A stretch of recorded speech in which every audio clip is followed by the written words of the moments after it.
అనంతపురం జిల్లాపై సినీ నటుడు సోనూ సూద్ తన సహాయాన్ని అందించేందుకు ముందుకు వచ్చారు.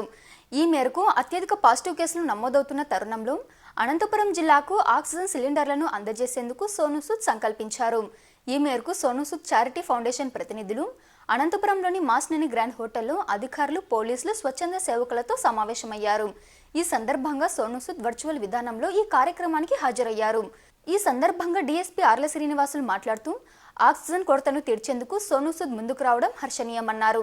ఎవరికైనా ఆక్సిజన్ అవసరమైతే సోనూ సూద్ ప్రతినిధులు స్పందిస్తారని తెలిపారు. ఈ మేరకు సోనూ సూద్ స్వాగరిట్ ర్యాపిడ్ ఆక్సిజన్ సెంటర్ను ప్రారంభించారు. ఈ కార్యక్రమంలో ప్రతినిధులు శ్రీహరిరాజు, సీతారామరాజు, సేలు జాకిర్ హుసేన్, ప్రతాప్ రెడ్డి తదితరులు పాల్గొన్నారు.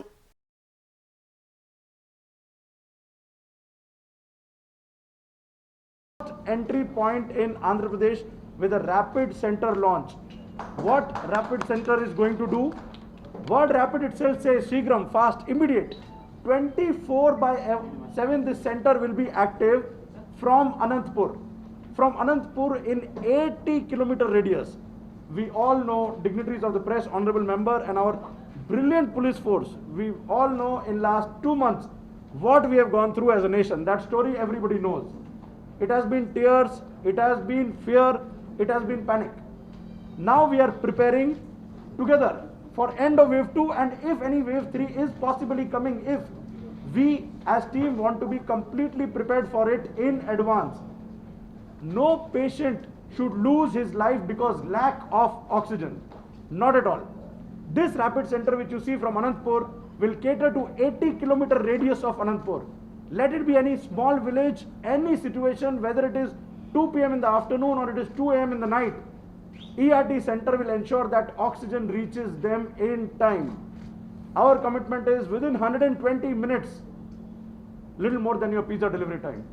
The medical support oxygen will be available for the patient completely free of cost.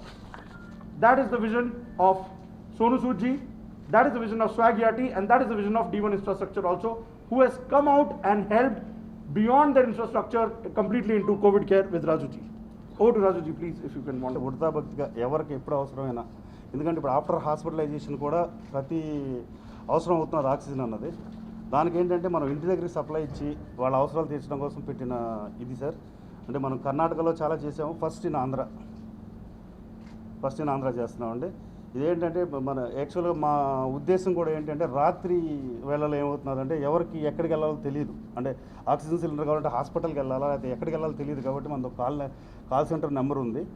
ఏ టైంలో కాల్ చేసినా మన 24/7 మన కాల్ సెంటర్ పనిచేస్తుంది. యాక్చువల్గా నిన్నటి తెలుగు కూడా యాక్టివ్ అయింది. అంటే యాక్టివ్ మన కాల్ సెంటర్ నెంబర్ డైల్ చేసి 4 డైల్ చేస్తే తెలుగు కాల్ సెంటర్ ఓపెన్ అవుతుంది. తెలుగులో వాళ్ళకి, ఎందుకంటే అందరూ ఎడ్యుకేటెడ్ ఉంటారు కాబట్టి తెలుగు కూడా మనం స్టార్ట్ చేసాం కాల్ సెంటర్. ఎవరు ఎప్పుడు అత్యవసరం అయితే కంపల్సరీ కాల్ చేయొచ్చు. ఎందుకంటే మేము బెంగళూరులో దగ్గర 150 cylinders are going on. More than that 150 cylinders కంటే ఎక్కువ ఇస్తున్నాం. ఇన్ని హాస్పిటల్ కూడా సపోర్ట్ చేసాం. అంటే ఇన్ని ఎమర్జెన్సీ టైం హాస్పిటల్ కూడా మనం సపోర్ట్ చేసాం ఆల్రెడీ. అందుకే ఇప్పుడు ఏంటంటే అనంతపురంలో కూడా ఇక్కడ నుంచి ఏంటంటే ఎవరికైనా ఒక్కళ్ళు మనం సేవ్ చేసినా మేము గొప్పవాడు అనుకుంటాం కోసం చేస్తున్న ఒక ప్రయత్నం సార్ ఇది. థ్యాంక్ యూ అండి. ఈరోజు ఇక్కడ ఈ ర్యాపిడ్ ఆక్సిజన్ మిషన్ తరఫున సోనూ సూద్ గారి తరఫున వచ్చినటువంటి టీం అందరికి కూడా heartly welcome sir. And you're doing a great job to Anantapur district. ప్రప్రథమంగా మన రాష్ట్రంలో అనంతపురంలోనే ఇటువంటి ఆక్సిజన్ ర్యాపిడ్ టీమ్ని స్టార్ట్ చేయడం, అనంతపురంలో చేయడం మనకందరికీ కూడా గర్వకారణం. ఎందుకంటే అనంతపురం జిల్లా పాపులేషన్లో కానీ ఏరియా వైజ్ కానీ పెద్ద జిల్లా, largest district in the AP. కాబట్టి అటువంటి జిల్లాలో మీరు ప్రప్రథమంగా స్టార్ట్ చేయడం మేమందరం కూడా ఇటువంటి పాండమిక్ టైంలో మంచి విషయం. అంతేకాకుండా మీకు అందరూ తెలుసు, ఈ కరోనా వేవ్ 1లో కానీ వేవ్ 2లో కానీ పోలీస్ కానీ తర్వాత మీడియా మిత్రులు కానీ చాలామంది కూడా దాదాపు అనంతపురం జిల్లాలోనే 59 మెంబర్స్ కరోనా మనకు పాజిటివ్ రావడం జరిగింది పోలీసులో. తర్వాత దాదాపు 10 to 12 మెంబర్స్ చనిపోవడం జరిగింది. అదేవిధంగా మీడియా మిత్రులు కూడా చాలామంది